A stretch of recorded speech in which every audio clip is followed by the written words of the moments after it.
Ayan guys, so binuksan ko yung aking compass.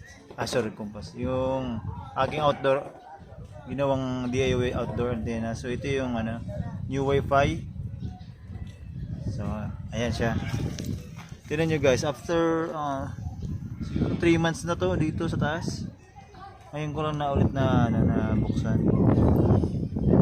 Okay pa naman siya, buhay pa naman siya, pero tingnan nyo guys, meron siya dito tubig. Ayan, may tubig.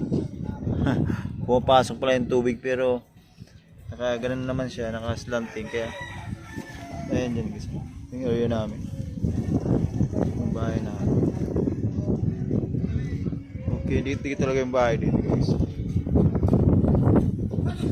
So ayan, pinapasok pa rin siya kahit nakasulb na. So pero hindi naman hindi naman nasisira. Ewan ko sana. Ginudyusan pa. Okay. Ayan.